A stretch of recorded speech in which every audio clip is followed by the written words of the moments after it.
Salmo capítulo 23, versículo 5. Aderezas mesa delante de mí en presencia de mis angustiadores. Unges mi cabeza con aceite, mi copa está rebosando. Salmo 23, verso 5. Quiero destacar, amados hermanos, esa parte final del verso que dice: unges mi cabeza con aceite, mi copa está rebosando. Porque esta parte del verso va a ser la base para la enseñanza de hoy y para la enseñanza de la próxima semana. Vamos a dividir este fragmento del verso en 5 partes. Parte primera es unges. Segunda parte es mi cabeza. Tercera parte con aceite. Y de eso vamos a hablar en esta sesión. Y en la próxima sesión hablaremos de esa segunda parte que dice mi copa. Sería como una cuarta parte.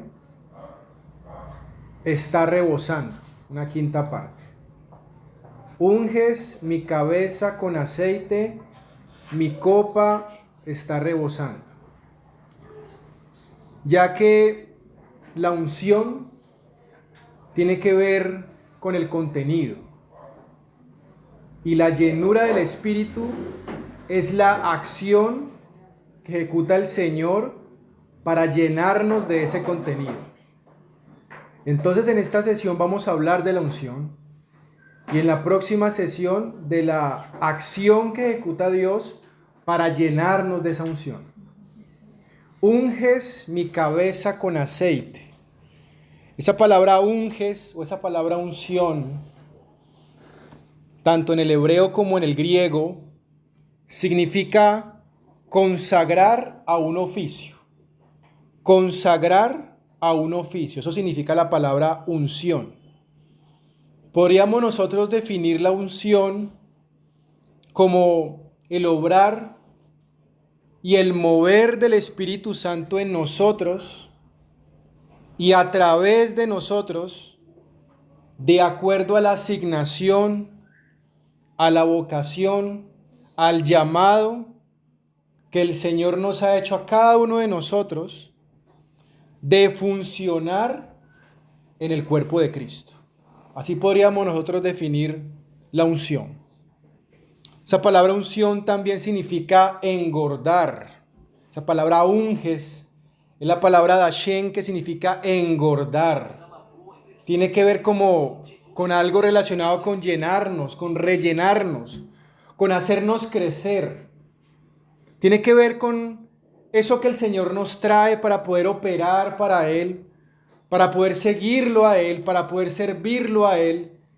De alguna manera cada uno de nosotros ha sido llamado para seguir al Señor y también para servir al Señor. Son dos aspectos distintos. Una cosa es seguir al Señor y otra cosa es servir al Señor. Porque podemos servir al Señor sin seguirlo en nuestro corazón. Y podríamos quizás seguir al Señor, pero no tener la disposición de servirlo. Entonces, ambas cosas son importantes. El seguirlo tiene que ver con ser para Dios y el servirlo tiene que ver con hacer para Dios. Entonces, ambas realidades son impulsadas por la unción. Unges mi cabeza. Cuando hablamos de esa parte que dice mi cabeza, podríamos nosotros notar y destacar y hacernos la pregunta: ¿cuál es el propósito?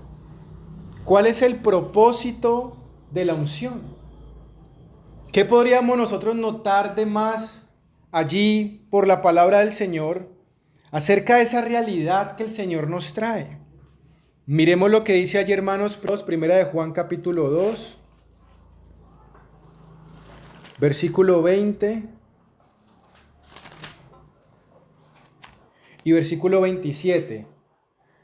Pero vosotros tenéis la unción del Santo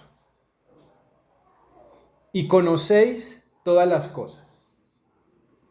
Note que la palabra le llama la unción del Santo. porque es la unción de Cristo. Es la unción de Cristo porque Cristo es la cabeza y nosotros somos su cuerpo. Entonces la unción vino sobre la cabeza y esa unción que vino sobre la cabeza también cubrió el cuerpo. Es decir, que nosotros no recibimos una unción desligada a la realidad de Cristo. No es la unción de un hermano particular, no es la unción particular, sino que es la unción de Cristo que vino sobre la cabeza, es decir, sobre Cristo.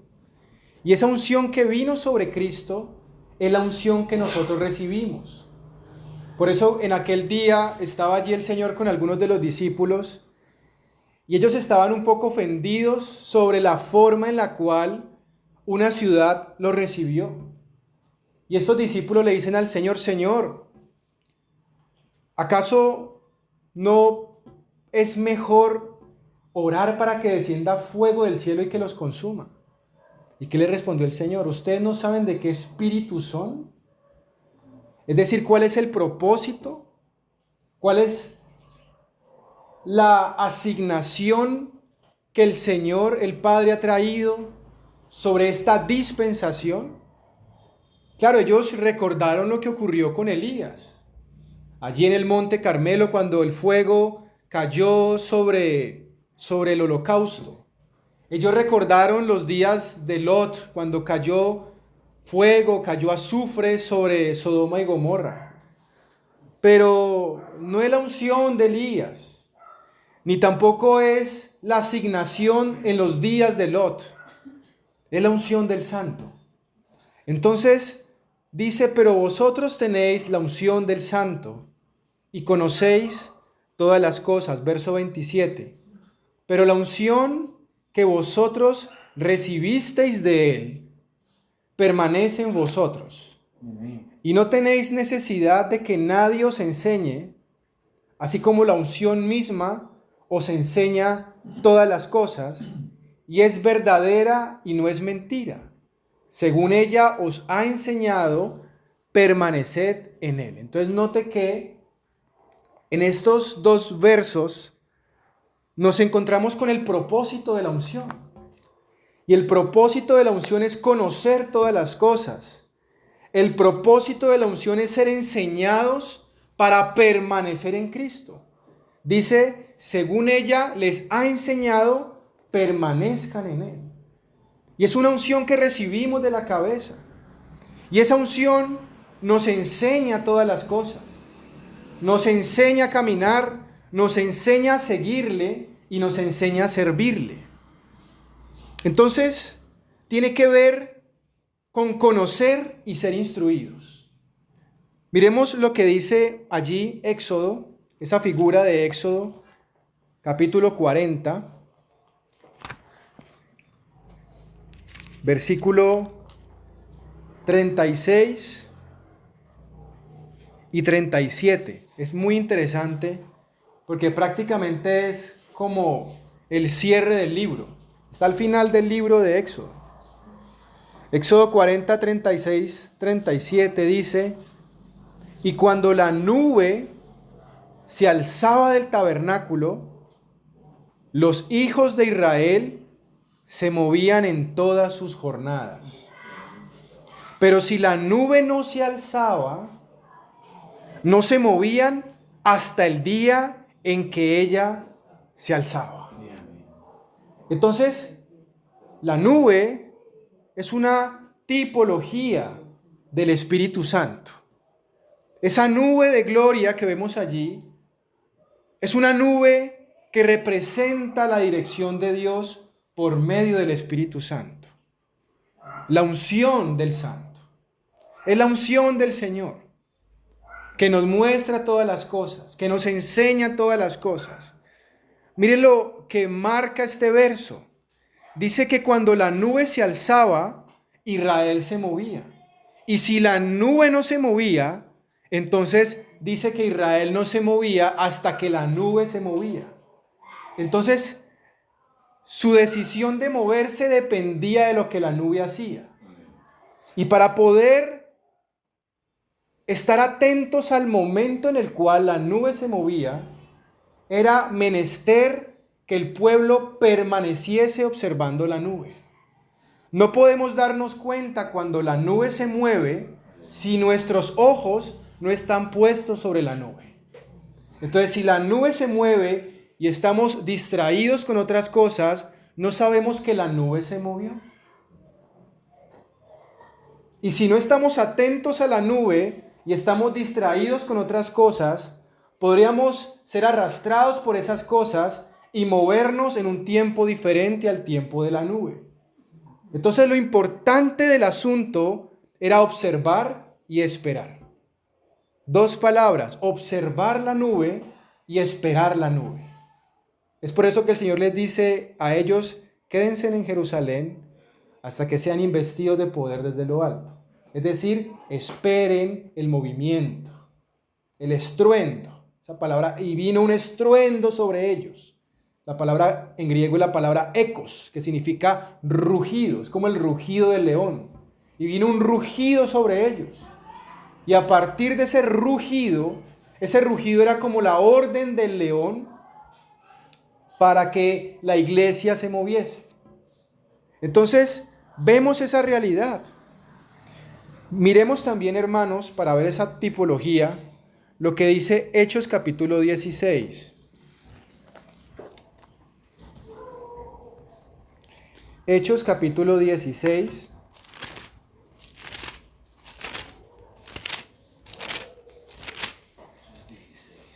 Y versículo 6 y 9. Hechos 16, versículos 6 y 9. Usted va a notar conmigo cómo en el mismo capítulo hay dos direcciones que da el Señor. Mire lo que dice el verso 6. Y atravesando Frigia y la provincia de Galacia, les fue prohibido por el Espíritu Santo hablar la palabra en Asia. Verso 9. Y se le mostró a Pablo una visión de noche.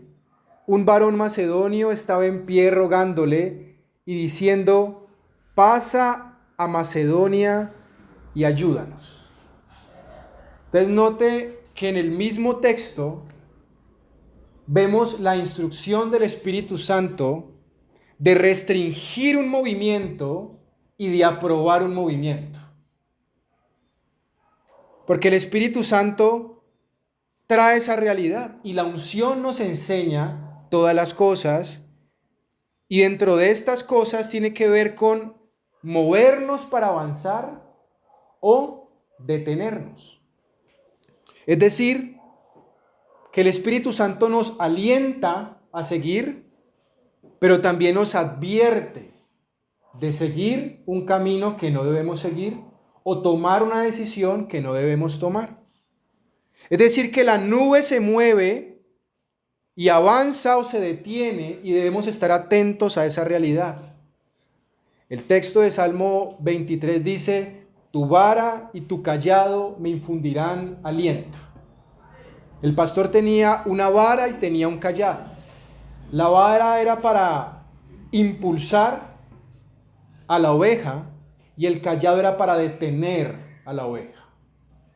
Tanto el impulsar como el detener infunden aliento, infunden la realidad y la fuerza que trae el Espíritu Santo. Entonces vemos que Pablo era sensible a la voz del Espíritu. Y el Espíritu le prohibió, pero también le trae una visión acerca de a dónde debía ir. Cuando el Espíritu Santo nos dice detente, debemos detenernos, porque Él nos va a mostrar hacia dónde debemos avanzar. Y son dos circunstancias distintas, porque a veces queremos correr, el ímpetu del alma quiere desbocarse y el Señor nos dice detente. Y allí en ese momento yo no me quiero detener porque hay un brío en mi alma. Entonces nos detiene y debemos detenernos. Pero a veces el Señor nos dice avanza y de pronto no queremos avanzar porque tenemos temor. Porque percibimos en nosotros un temor y allí debemos avanzar. Note cómo el Señor trae realidades que muchas veces van contrarias a nuestra voluntad y a lo que queremos. Entonces, también encontramos aquella experiencia que está en los evangelios, en Lucas 4, en Mateo 4, que dice la palabra del Señor que cuando Jesús estaba allí en el Jordán, dice la palabra que el Espíritu de Dios vino sobre él como paloma. Y cuando vemos en esa figura tan literal, esa recepción de la unción, ahí viene la unción sobre la cabeza, vemos que lo primero que sucede es lo que dice el texto. Dice, y fue impulsado por el Espíritu para ir al desierto. Entonces vemos que lo primero que ocurre con la unción es la dirección del Espíritu para ir a un lugar, para moverse. Y esto puede representar muchas cosas. Entonces, en el Antiguo Testamento, lo que tiene que ver con la unción era derramado sobre 3 tipos de personas. Eran 3 tipos de oficios. La unción venía sobre reyes, la unción venía sobre sacerdotes y la unción venía sobre profetas. Eran los 3 tipos de unción que venían sobre las personas en el Antiguo Testamento. Y eran 3 unciones diferentes, porque el que era llamado para ser rey no era llamado para ser profeta. El que era llamado para ser profeta no era llamado para ser sacerdote. Pero aún así vemos que hubo algunos hombres que experimentaron como esa realidad triple, como fue David. Que David era un rey, pero también David era un profeta. Y aún David dice la Escritura que entró a tomar los panes. Entonces vemos ahí un sacerdocio. Porque vemos que la unción, a pesar que en el Antiguo Testamento se dividía en esos 3 aspectos, realmente ese oficio triple es reunido en Cristo. Cristo nos muestra ese oficio triple porque Cristo es el sumo sacerdote, Cristo es el Rey de Reyes y Cristo es el profeta de Dios. Entonces, Él representa ese oficio triple. Entonces vemos que la unción vino sobre la cabeza que es Cristo, pero aún así también vemos que se derrama sobre su cuerpo. Entonces ahora nosotros entramos en esa realidad. No recibimos una unción real, o una unción sacerdotal, o una unción profética, sino que la unción trae esas 3 realidades. Y por eso la palabra del Señor nos muestra, por ejemplo, en Juan capítulo 16, del 13 al 14, dice que la unción nos muestra, que el Espíritu Santo nos muestra aún las cosas que van a venir, dice el texto. Miremos rápidamente lo que dice el texto para leerlo en el contexto. Miremos lo que dice Juan. Versículo 13 dice, pero cuando venga el Espíritu de verdad, Él os guiará toda la verdad, porque no hablará por su propia cuenta, sino que hablará todo lo que oyere y os hará saber las cosas que habrán de venir. Entonces es muy interesante porque ya en ese versículo no solo está hablando de dirigirnos, sino que nos está hablando de anticiparnos. Ustedes recuerdan esa experiencia que está en el Antiguo Testamento con Eliseo, el profeta, que dice que estaba en medio del pueblo y había un rey contrario al pueblo de Dios, que iba a ejecutar una estrategia militar. Y este rey iba a traer soldados para destruir el pueblo de Dios. Pero cada vez que esos soldados iban a ingresar por un lado del mapa, se encontraban con el ejército de Israel, con el ejército del pueblo de Dios. Y sucedió esto muchas veces. Entonces el ejército enemigo comenzó a preguntar si particularmente ese rey enemigo, diciendo, bueno, ¿quién me está traicionando? Porque cada vez que envío mi ejército para entrar allá, siempre aparece allí, justo en ese lugar, mi enemigo. Entonces llega un momento en que uno de los súbditos del rey le dice, no, señor, lo que pasa es que ellos siguen a Eliseo el profeta. Y Eliseo escucha lo que dice el rey en su cámara más secreta. Entonces vemos que el profeta Eliseo le era revelado todo lo que el rey iba a hacer. Y eso es lo que representa, ahí vemos la representación de la dirección del Espíritu Santo, pero también de esa realidad profética, porque la unción es profética. Vemos en el mismo escenario de Hechos de los Apóstoles, de Hechos allí en este aspecto del servicio de la iglesia, hermanos como Ágabo, que el Señor los traía para traer realidades proféticas y aún advertir cosas que iban a suceder. Entonces vemos que la unción, en este contexto relacionado con la unción del santo, manifiesta un oficio triple. Es una unción profética. Y esa unción profética, vemos lo que la palabra del Señor nos muestra, que también nos es dada a nosotros, pero también una unción real y también una unción sacerdotal. Es una sola unción. Por lo menos Primera de Pedro, capítulo 2, versículo 9, Apocalipsis 1, 6 y Apocalipsis 5, 10, nos habla de que somos reyes y sacerdotes, que hemos sido llamados a ser real sacerdocio, nación santa. Entonces vemos allí lo real y lo sacerdotal. Vemos que la unción que vino sobre la cabeza también viene sobre el cuerpo para traer lo real, lo sacerdotal y lo profético. Y lo real tiene que ver con sujetar, con que el Señor tome ese gobierno en nosotros. Y lo sacerdotal con entrar en la cámara más secreta del Señor. Ahora, amados hermanos, vamos a avanzar. Y quiero que me acompañen, porque vamos a entrar en esa tercera parte del verso. Unges mi cabeza con aceite. Vamos a hablar del aceite. Abramos nuestras Biblias en Éxodo capítulo 30. Vamos a leer el verso 23. Tomarás especias finas de mirra excelente, 500 siclos, y de canela aromática, la mitad. Esto es 250. De cálamo aromático, 250. De casia, 500, según el ciclo del santuario, y de aceite de olivas, un hin. Y harás de ello el aceite de la santa unción, superior ungüento, según el arte del perfumador, será el aceite de la unción santa. Encontramos en este texto una dirección del Señor a Moisés. Y aquí encontramos el aceite. Unges mi cabeza con aceite. Cuando hablamos de ungir, vemos un acto del Padre. Cuando hablamos de la cabeza, vemos el lugar. Pero cuando hablamos de el aceite, vemos lo que el Señor usa para ungir la cabeza. Y es interesante el texto, porque el texto no solamente nos habla del aceite, sino que nos habla de unos elementos que acompañan el aceite.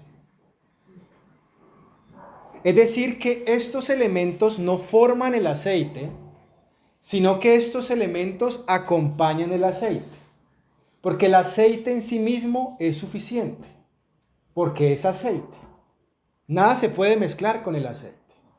Si usted deposita aceite en un vaso con agua, ve que el agua y el aceite no se pueden mezclar. Entonces, estos elementos no se mezclan, estrictamente hablando, con el aceite, pero están alrededor del aceite. El aceite representa la unción. El aceite representa el mover del Espíritu Santo en nosotros. Pero ¿qué representa entonces esas especias finas que aparecen allí? ¿Por qué es tan importante mencionar esas especias? ¿Qué representan para nosotros estos elementos? ¿Qué podríamos encontrar en la palabra acerca de estos elementos? ¿Qué podría decirnos el Señor en esta sesión? En primer lugar, observamos la mirra. Dice allí, porque son 4 elementos, y el primero de ellos dice mirra. Entonces son 4 elementos, y el primer elemento es la mirra, y dice el verso, de mirra excelente 500 siclos. Note que en estos 4 elementos, 2 de ellos, su contenido son 500 ciclos y 2 de ellos 250. Y a 2 de ellos se les asigna el nombre de aromático. Entonces hay 2 elementos que hacen parte del aroma del aceite y otros 2 elementos que tienen que ver con aquello que preserva el aceite. Entonces en estos elementos no vamos a ver la realidad de lo que, únicamente la realidad de lo que el Señor hace en nosotros, porque el aceite nos ha sido dado. Y se nos es claro que la unción nos ha sido dada. Y se nos es claro que el Espíritu Santo es derramado.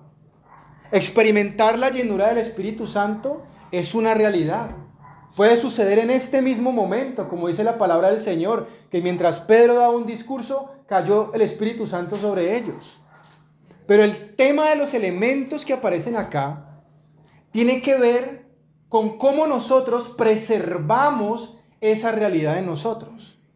En estos 4 elementos vamos a ver cómo el Señor nos demanda una responsabilidad. Porque el asunto no es recibir el aceite. El asunto es permanecer en él. El asunto es preservar el aceite. Guarda el buen depósito por el Espíritu Santo. Retén lo que tienes para que ninguno tome tu corona. Entonces, creo que es una pregunta que nos podemos hacer mucho. Porque el Señor derrama aceite, pero ¿cómo preservamos el aceite? Aquí encontramos 2 elementos que preservan el aceite. Y encontramos 2 elementos que le dan un aroma al aceite. Es como que esos 4 elementos tienen que ver con algo que debemos hacer nosotros junto con el aceite para poder caminar en esa realidad constantemente hasta el último día de nuestra vida. Primer elemento, de mirra excelente. Esa palabra dice mirra excelente. La palabra hebrea, la palabra deror mor. Deror mor. ¿Por qué lo menciono de esta forma? Porque encontramos la palabra mirra, que es mor, en la escritura. Pero aquí no dice que es mirra, aquí dice que es mirra excelente. Dice que es deror mor. Esa palabra deror significa moverse rápidamente. Aparece 8 veces en las escrituras.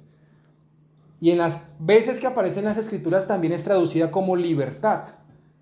Entonces, tiene que ver con moverse rápidamente. Es algo que es rápido. Es mirra excelente. Y esa palabra mirra es la palabra gotas amargas. Porque significa sufrimiento.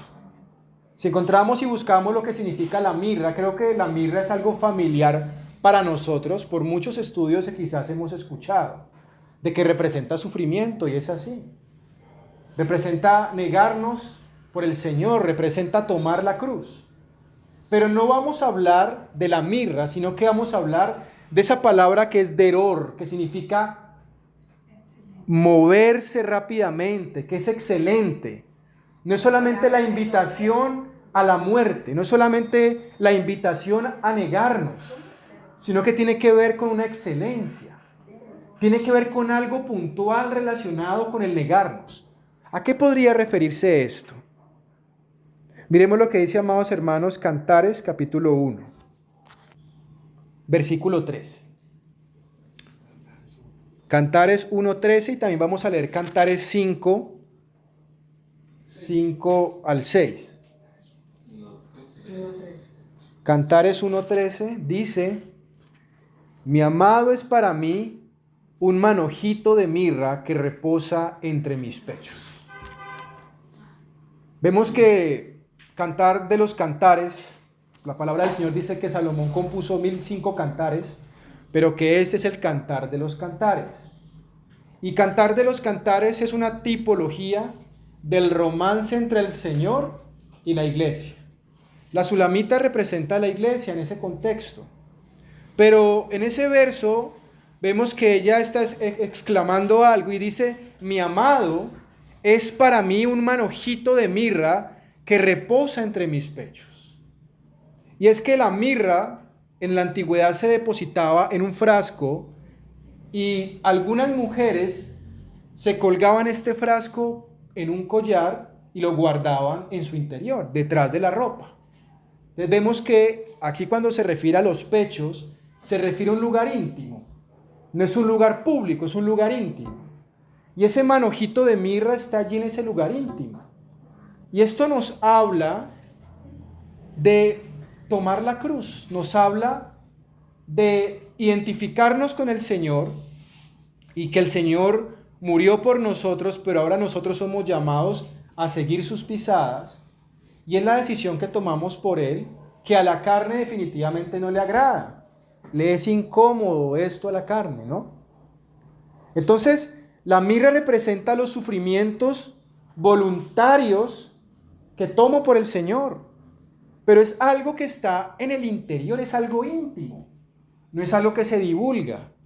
No es decir, hermano, hoy voy a hacer esto para el Señor, como dice la palabra, que a algunos les gustaba orar abiertamente para que todos los escucharan. Entonces no es decir, voy a llevar la cruz, voy a hacer esto, hermanos, y todos escuchen y todos van a decir, qué hermano tan consagrado. No, es una decisión en el interior, de tomar la cruz, de seguir al Señor. Esa es la actitud de la sulamita. Eso representa este verso. Mira entonces lo que ocurre más adelante. Cantares capítulo 5, versículos 5 y versículo 6. Voy a leerlo desde antes. Cantares capítulo 5. Voy a leerlo desde el 2 porque vale mucho la pena. Yo dormía, pero mi corazón velaba. Es la voz de mi amado que me llama. Ábreme, hermana mía, amiga mía, paloma mía, perfecta mía, porque mi cabeza está llena de rocío, mis cabellos de las gotas de la noche, me he desnudado de mi ropa, ¿cómo me he de vestir? He lavado mis pies, ¿cómo los he de ensuciar? Mi amado metió su mano por la ventanilla y mi corazón se conmovió dentro de mí. Note, hermanos, que de alguna forma vemos allí una situación entre el amado y la amada, una situación entre el Señor y la iglesia. Eso nos recuerda perfectamente la palabra que está en Apocalipsis 3 acerca del mensaje que el Señor le entrega a la Odisea, de que está allí a la puerta llamando y tocando. Está el amado fuera de la casa, tocando la puerta. Y la amada está dentro de la casa y de alguna manera el amado está afuera. Dice la Escritura que el rocío cae sobre él. Y dice, mi amado metió su mano por la ventanilla y mi corazón se conmovió dentro de mí. Entonces hubo una conmoción en el interior de la sulamita, que representa a la iglesia. Y mire lo que dice, yo me levanté para abrir a mi amado, y mis manos gotearon mirra, y mis dedos mirra que corría sobre la manecilla del cerrojo. Abrí yo a mi amado, pero mi amado se había ido, había ya pasado, y tras su hablar salió mi alma. Lo busqué y no lo hallé, lo llamé y no me respondió. En este momento estamos encontrándonos con una realidad en medio del pueblo de Dios. Y es que ahora ella se levanta para abrir la puerta, pero ya el amado no estaba allí. La razón por la cual esto sucedió es porque ella se demoró mucho para abrir la puerta. La palabra del Señor dice que de sus manos gotearon mirra. ¿Por qué las manos de la sulamita gotearon mirra? Es porque en la antigüedad la mirra hacía parte de algo que la mujer se untaba para reflejar un mejor parecer. Era parte de estar preparada. Así que esa mirra que estaba en el pecho escondida, ahora se derrama sobre las manos, y en medio de eso, ella se demora para abrir la puerta. Es como que era importante para ella sacar esa realidad que en algún momento era íntima y hacerla pública y aparentar algo delante de su amado. La palabra es deror mor, que significa mirra excelente, o significa mirra que se mueve rápidamente. ¿De qué nos habla la mirra en este pasaje de Éxodo? Nos habla de tomar la decisión rápido para morir. Eso es deror mor. Es que abramos rápido la puerta antes que Él se vaya. El Señor nos ha mostrado a qué debemos morir. ¿Cuánto tiempo pasa desde que el Señor nos muestra a lo que debemos negarnos hasta que lo ejecutamos? Cuando miramos la palabra del Señor, Jesús nos revela la obediencia y vemos que cuando el Padre le mostraba algo que debía hacer, Él lo ejecutaba inmediatamente. Pedro una vez se le acercó y le dijo: Señor, nada de esto te acontezca, no vayas a la cruz, lo estoy parafraseando.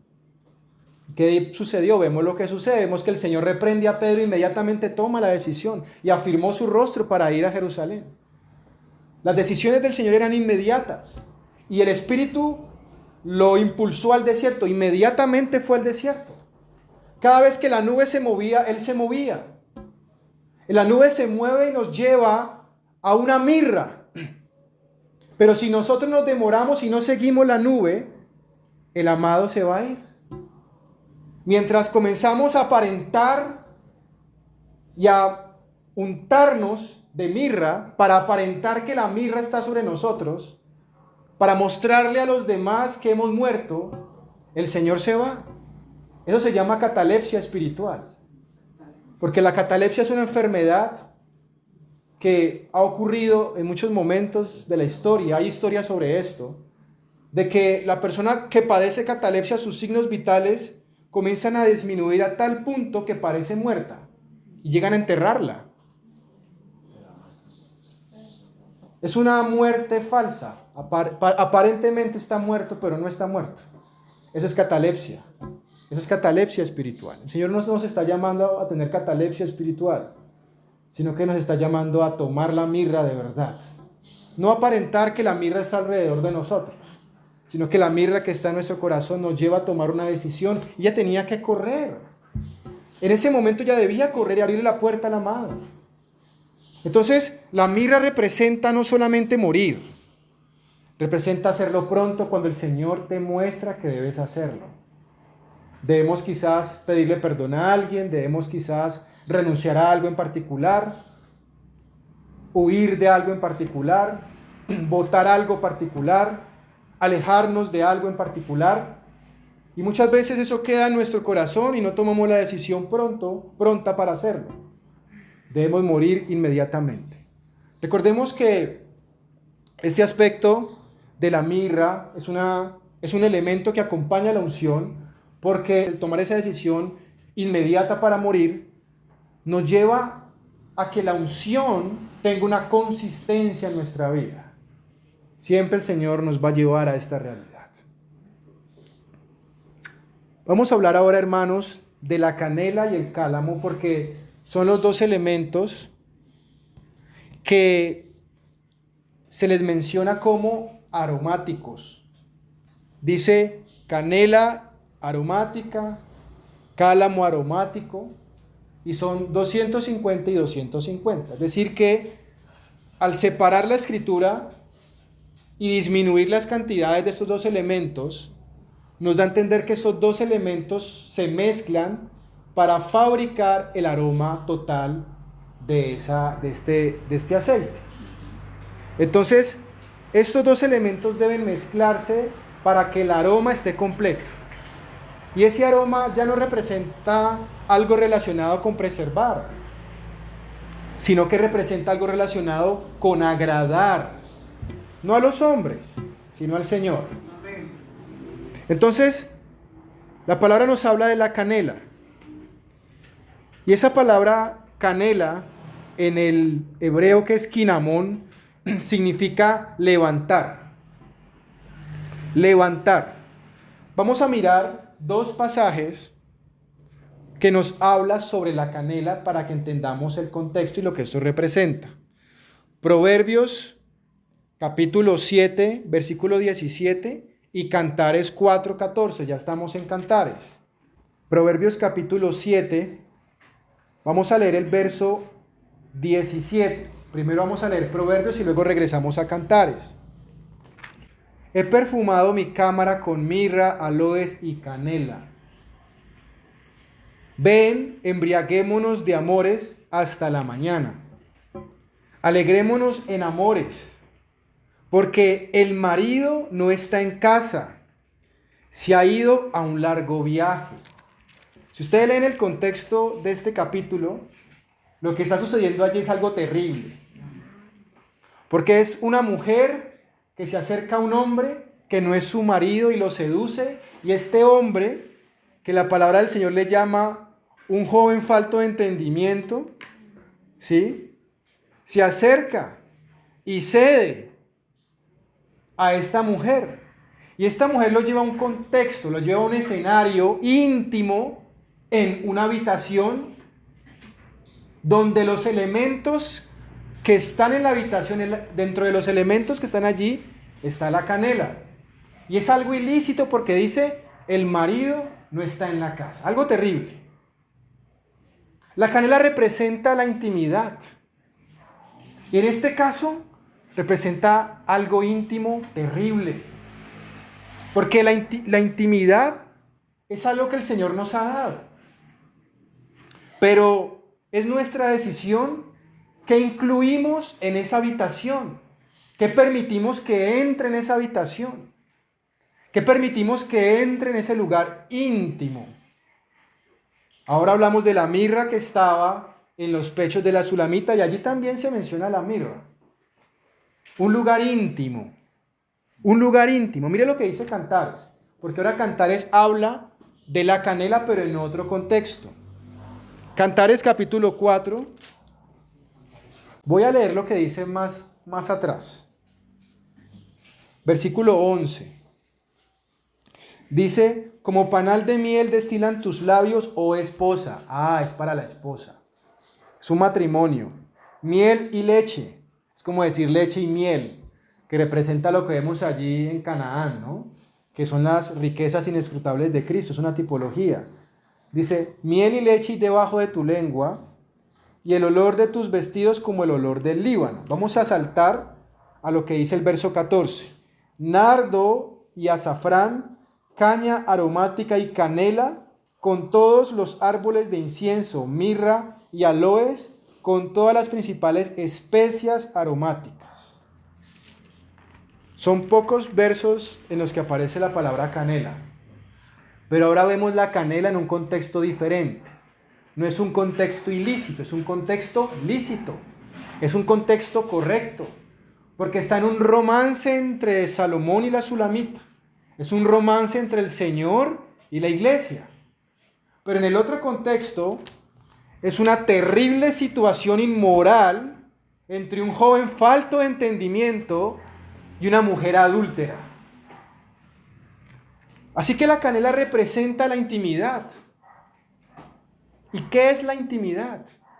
¿Cuál es el lugar más íntimo que hay en nosotros? Podremos nosotros decir, bueno, la habitación, pero la habitación es el lugar más íntimo. Y quizás en un contexto puede ser la habitación.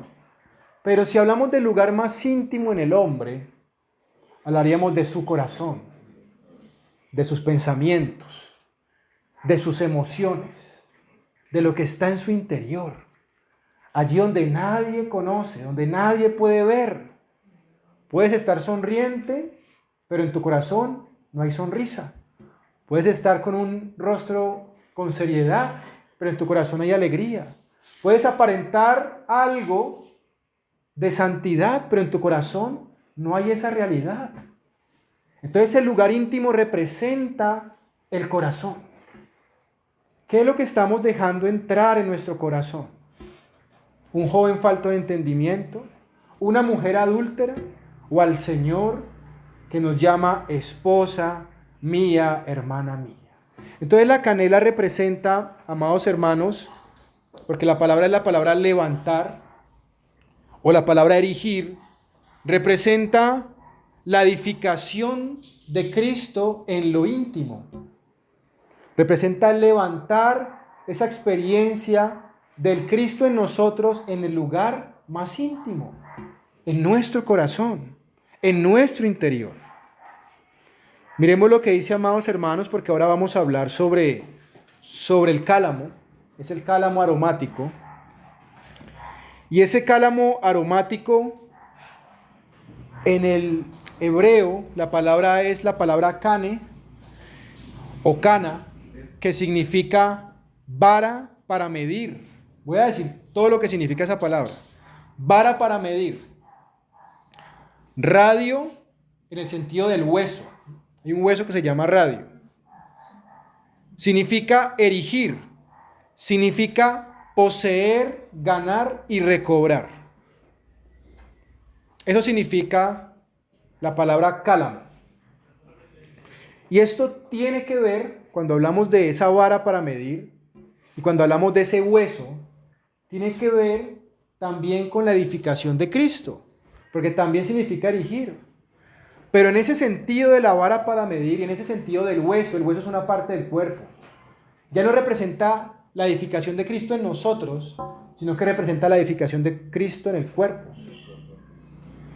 El tallo del cálamo es usado para hacer lápices, o fue usado para hacer lápices. Se le llamaba cálamos de escritura. La raíz del cálamo era un anestésico y era un estimulante para la fatiga. Es decir, que las personas tomaban las raíces del cálamo para trabajar sin cansarse. Por eso Colosenses capítulo 1, versículo 29 dice: para lo cual también trabajo luchando según la potencia de Él, la cual actúa poderosamente en mí. Entonces el cálamo también en muchos pasajes de la Escritura se le llama caña. Y cuando se habla de la caña central del candelero, la palabra hebrea es la palabra que también es traducida como cálamo. Entonces notamos que ese cálamo representa la caña central del candelero, representa también la estatura, porque se le llama caña de medir, del varón perfecto, y representa en sí a la iglesia. Y en este sentido, el cálamo nos habla de la fuerza sobrenatural que trae el Señor para que podamos servir y podamos edificar junto a lo que el Señor desea. Entonces, más allá de esto, el cálamo representa la disposición. Estamos hablando de elementos que preservan la unción, de elementos que hacen que esa unción que el Señor nos ha dado se avive, incremente y permanezca. No solamente estamos hablando de la unción, estamos dando herramientas tipológicas que la palabra nos da para que experimentemos en plenitud la unción, para que no disminuya, para que aumente y para que tomemos el lugar que el Señor nos ha llamado a tomar. Entonces la mirra excelente representa la inmediatez para morir, para tomar esa decisión inmediata de negarnos. La canela representa la intimidad, representa el permitirle al Señor entrar hasta lo más profundo de nuestro ser, porque hay áreas que le hemos entregado al Señor, pero seguramente hay áreas que no. Entonces debemos entregarle al Señor absolutamente todo y dejar que Él entre hasta la parte más íntima. Y el cálamo representa la disposición para servir. Debemos disponernos para servir, amados hermanos.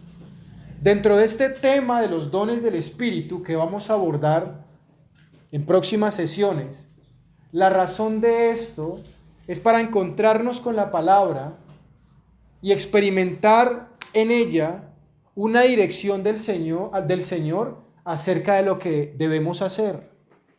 Porque los dones del Espíritu revelan la función en el cuerpo de Cristo.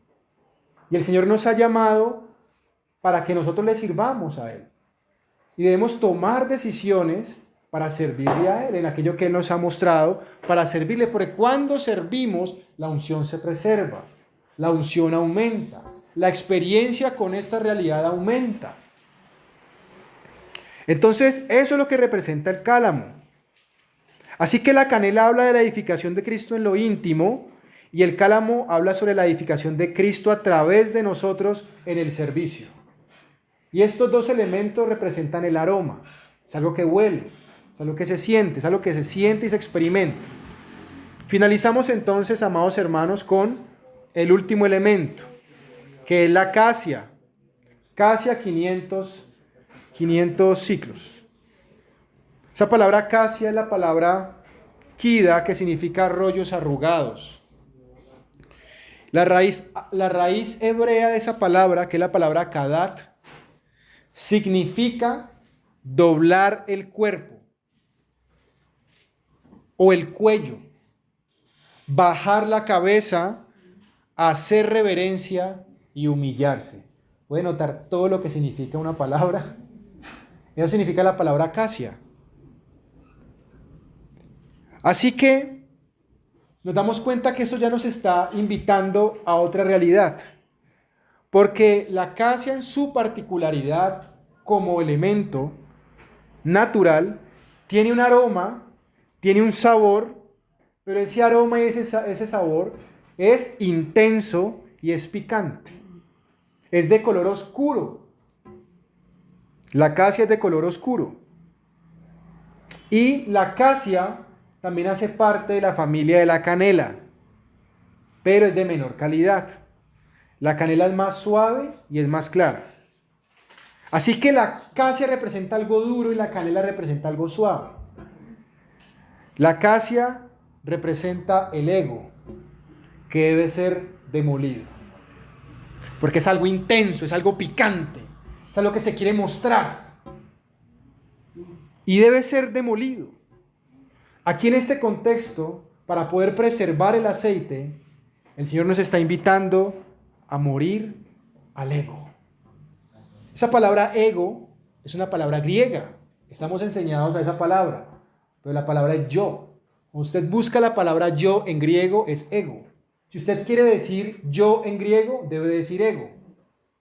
Entonces, adicional a esto, la casia tiene propiedades curativas y esto también representa que nuestra sanidad está en experimentar la muerte del ego. Y el ego se disfraza de muchas formas, porque el ego es sensible al elogio, como también es sensible al menosprecio. Si usted es sensible al elogio, ahí está viendo el ego. Y si usted es sensible al menosprecio, también está observando el ego. El ego no quiere sentirse menospreciado. El ego quiere sentirse exaltado. Y el Señor nos llama a entender que nuestro ego debe ser quebrado. Que nuestro ego debe ser doblado. Y que debemos bajar la cabeza. Realmente es muy importante el tema del ego, porque el ego se disfraza de muchas cosas. Por ahí, en algún lugar del libro El hombre espiritual de Watchman Nee, él hace una alusión acerca de esto. Y él dice que la timidez también es ego. Que la timidez también es ego porque la timidez es centrarse en uno mismo. El que es tímido y siente cobardía no quiere estar expuesto a la crítica. Que la humildad se despoja de todo elogio. Se despoja de enfocarse en sí mismo, la humildad. Mientras que la timidez se concentra en sí misma, en toda debilidad. Y eso también es ego. Así que esos 4 elementos son los elementos que preservan y son los elementos que le dan el aroma al aceite de la unción. Vamos a cerrar, amados hermanos, hablando de un episodio que aparece allí en Primera de Samuel. Recordemos que la palabra del Señor nos dice allí en Lucas capítulo 24, versículo 29, que la iglesia debía esperar en Jerusalén hasta que fuese investida de poder desde lo alto. Es decir, la iglesia debe ser vestida de poder. Ese poder viene sobre. Ya no es un poder que viene en, que tiene que ver con la regeneración, y tampoco tiene que ver con el poder que transforma nuestra alma, que tiene que ver con la renovación, sino que es el poder que viene sobre el creyente y sobre la iglesia para ejecutar la obra de Dios, para ir y llevar lo que el Señor quiere que el siervo y la sierva y la iglesia realice. Vestidos de poder desde lo alto. Miremos lo que dice Primera de Samuel. Vamos a culminar esta sesión leyendo estos textos. Pues Primera de Samuel capítulo 16, versículo 11 en adelante dice: Entonces dijo Samuel a Isaí: ¿Son estos todos tus hijos? Y él respondió: Queda aún el menor que apacienta las ovejas. Y dijo Samuel a Isaí: Envía por él, porque no nos sentaremos a la mesa hasta que él venga aquí. Envió pues por él y le hizo entrar, y era rubio, hermoso de ojos y de buen parecer. Entonces el Señor dijo: Levántate y úngelo, porque este es. Y Samuel tomó el cuerno del aceite y lo ungió en medio de sus hermanos. Y desde aquel día en adelante el Espíritu del Señor vino sobre David. Se levantó luego Samuel y se volvió a Ramá. Capítulo 17. Vamos a leerlo desde el 34. David respondió a Saúl: Tu siervo era pastor de las ovejas de su padre. Y cuando venía un león o un oso y tomaba algún cordero de la manada, salía yo tras él y lo hería y lo libraba de su boca. Y si se levantaba contra mí, yo le echaba mano de la quijada y lo hería y lo mataba. Fuese león, fuese oso, tu siervo lo mataba. Y este filisteo incircunciso será como uno de ellos, porque ha provocado al ejército del Dios viviente. Añadió David: El Señor, que me ha librado de las garras del león y de las garras del oso, Él también me librará de la mano de este filisteo. Y dijo Saúl a David: Ve, y el Señor esté contigo.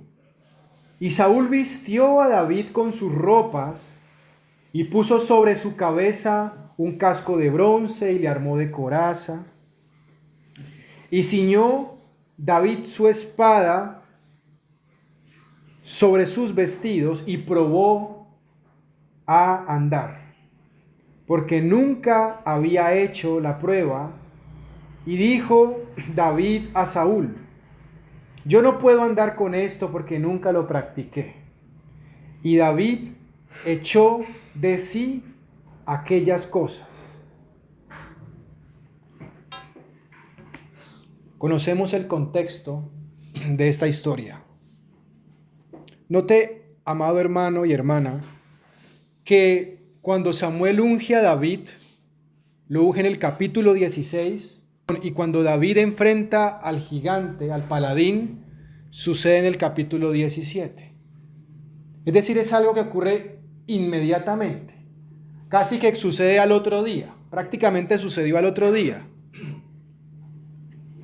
Vemos que David estaba vestido con el aceite, porque todavía el aceite de la unción estaba sobre su cuerpo cuando él se presentó ante Saúl y ante el pueblo, y después cuando David se enfrenta al gigante. En la antigüedad, las ovejas eran untadas con aceite para evitar que los insectos se subieran a ellas. De alguna manera el aceite funcionaba como un repelente de los insectos. Y David era pastor, y David conocía esto. David sabía que la armadura de aceite que él tenía era de mayor valor que la armadura de Saúl. David sabía que la armadura que todavía podía oler en su cuerpo, que podía sentir todavía deslizarse sobre sus manos, era lo único que necesitaba para enfrentar al gigante.